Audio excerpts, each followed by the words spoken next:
So with the wheels and tyres back on, I've got the brakes back on, I've got the new stainless steel spindles back in with new stainless steel spacers as well, and so therefore at last, after such a long time, I can finally push it outside to have a good look at it from a distance, which wasn't that easy because, as it turns out, the new brake pads I've got in there throughout were very sticky and it made the wheels very difficult to turn. But I got there in the end, I pushed it outside, and now I can stand back and see whether I like it or not. And so far so good. I think it will look better when the tank's painted, although I may leave the cutouts for the tank here plain and polished and with the rest painted red. I'm not sure yet, we'll see what the painter says. You may also notice that down there the sump's missing because I've taken the sump off. It's been cleaned up, it's been bead blasted, and now it's going to get painted before it gets back on the bike. And looking at the front of the engine, you've got that billet cover for the alternator, which has now been spaced out using 12mm spacers.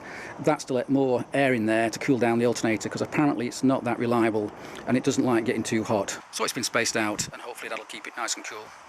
And another thing I'm quite pleased about is that the side stand, which was too short before, which I extended by about 1.5 inches, seems to work quite well. It lets the bike lean over just about the right amount, and when it's up it doesn't hit anything it shouldn't, so I'm quite happy with that. And as you can see there, there's one thing missing, one very big thing missing, and that's the silencers. Now I could go for the original Le Mans silencers from the Mark 1, Mark 2, which are Lanfranconis. They can still be bought, but they're very, very expensive. They're about £600, and they're chromed, and Italian chrome at that, so I'm not sure that would be a good investment. So instead, I'm going to go for Le Mans replica silencers, which are made in stainless steel by armours down on the south coast of England, which will in turn match the stainless steel downpipes. And they come in at about 270 plus PMP, so that sounds like a good buy to me. Now it may seem like I'm almost there now, I've almost got a complete bike, but that's far from the truth. At the moment it's not really a bike, it's a collection of parts, and the hard work begins soon when I've got to build the wiring harness, I've got to get the engine tuned, I've got to make sure the ignition is correct, I've got to make sure the carburation, and I've got to make sure the carburation's correct and the fueling is correct, which I'll do on my local dyno. That'll probably be in winter when they're quiet.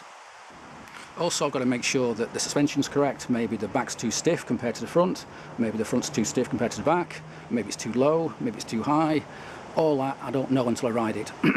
So once I've got some miles on the bike, no doubt there'll be a lot of changes. Maybe I'll change the suspension, maybe the brakes need some more work, I'm not sure. And the most likely thing is I'll probably do some work on the engine, maybe fit some Le Mans parts, or maybe some bigger carbs, but we'll see.